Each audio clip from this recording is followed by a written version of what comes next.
వాళ్ళకొక సిగ్గు శరం అనేది ఉండాలి. రేవంత్ రెడ్డి గారు ఏం చేసిరని వస్తారు బస్తీలకు. మేడం చెప్పండి, మరో 10 రోజుల్లో ఉప ఎన్నిక రాబోతుంది, ఎట్లుంది ప్రజల లోపల స్పందన? ఏ విధంగా స్పందన మొత్తం బీఆర్ఎస్ వైపే చూపిస్తున్నారు ప్రజలందరూ. ఎందుకంటే మేము దగ్గర ఇప్పుడు 22 డేస్ అయింది మేడం వెంబడి తిరగబట్టి మంచిగా ఒక ఎట్లా అంటే బ్రహ్మరథం పలుకుతున్నారు పబ్లిక్ అంతా.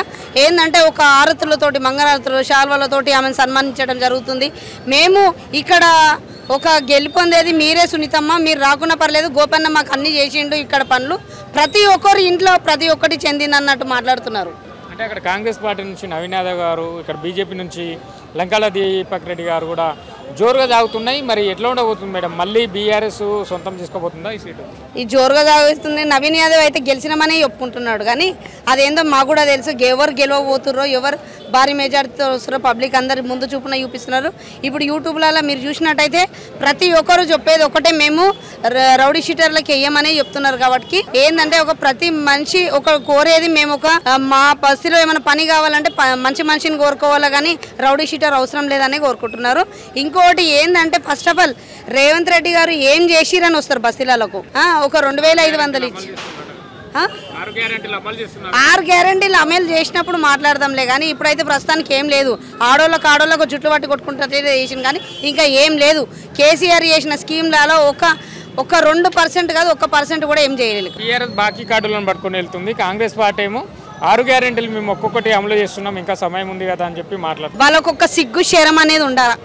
ఒక పార్టీ నుంచి పోతున్నప్పుడు 6 గ్యారెంటీలు చేసిరా చేయలేదా, ఆ కార్డు పట్టుకొని పోయినప్పుడు మేము చేసినామని చెప్పుకోనికి వాళ్ళకి సిగ్గుండాలా.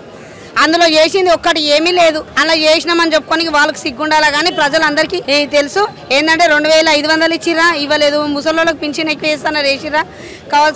కాబట్టి మేము చెప్పేది ఏంటంటే మాకు ఏం ప్రాబ్లం లేదు. పబ్లిక్ అందరికీ తెలుసు, ముందట్లాగా కళ్ళు మూసుకొని ఓటేసే పబ్లిక్ అయితే లేరు. అంత గుట్టి ప్రపంచం ఇక్కడ లేదు.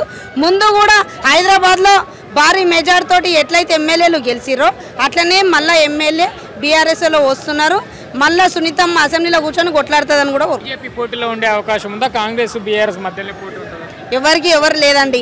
మొన్నటిదాకా అసలు మమ్మల్ని ఎట్లా చేసిరో అది మాకు తెలుసు. ఇప్పుడు ప్రజలే వాళ్ళకు బుద్ధి చెప్తారు. ఎవరు మాకు పోటీలో లేరు, ఎవరికి మాకు పోటీలో లేరు. ఇప్పుడు ఏంటంటే ప్రజలే ఆయన మంచి మనిషి అయితే ఈ ఎలక్షన్స్ కాగానే మళ్ళీ జిహెచ్ఎంసీ కానీ మన సర్పంచ్ ఎలక్షన్స్ కానీ అన్ని ఎలక్షన్స్ పెట్టాలా. ఎందుకంటే అట్లా పెడితేనే అప్పుడు తెలుస్తుంది పబ్లిక్ ఎవరిని చూపిస్తున్నారు. ఈ దెబ్బకే ఆయన ఓటు మళ్ళీ ఎలక్షన్స్ పెట్టడం కూడా బంద్ చేస్తాడు.